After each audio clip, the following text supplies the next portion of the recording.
I'm currently running on an upper lower body split, so here is one of my 2 lower body workout for the week, with glutes and calves being the main priority for this workout. So I start off in RDL in order to load the glutes in a lengthened position. I would usually just keep it between 6 to 8 reps and 3 sets at most. And of course, I would recommend using straps so that your grip does not become the limiting factor in this movement. And moving on next into standing calf raises in order to bias the gastrocnemius, I keep it to 4 sets with all 4 of them being taken to complete failure. I would suggest adding your lagging part early in the workout session while you're still not fatigued, so that way you're able to still activate higher motor unit recruitment, which basically means you get better hypertrophy. Do make sure that you have at least a 2-second pause on top of every rep so that you're not just bouncing the weight up and down. And next we have the hip thrust to load the glutes in a shortened position. I keep it to usually just 6 to 10 reps max for a total of 3 sets. I add a slight pause on the top to ensure that I'm not using any momentum and that most of the load is being loaded on my glutes instead. As for rep ranges, I wouldn't recommend going too high as this is a compound movement and it does cause a lot of fatigue moving on into the next exercise. And back to calf raises again, this time seated in order to bias the soleus. I would perform 3 sets with all of them taken to failure. As for calf, you can actually take all sets to failure as it's an isolation movement and it generally doesn't incur much residual fatigue to the point where it will significantly affect your following workouts. For this, try to get a 2-second pause both on the bottom and at the top of the movement.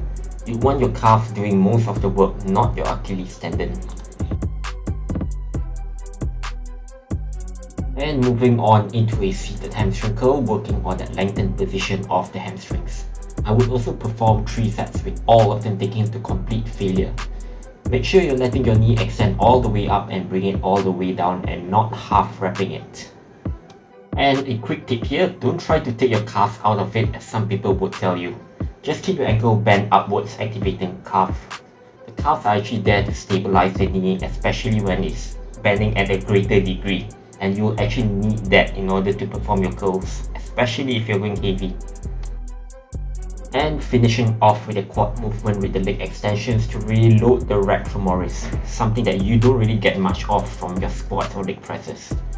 I would either keep it to 3 sets to complete failure or sometimes just 2 sets where the second set being taken beyond failure in the form of myo reps, which is what I'm doing right here.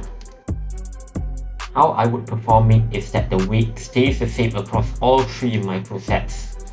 So the first set will be taken to complete failure where you're unable to perform another rep, as you can see here. And then I will rest for 15 seconds or so and then continue up again up to failure. Usually you'll be getting about 4 to 5 more reps at most.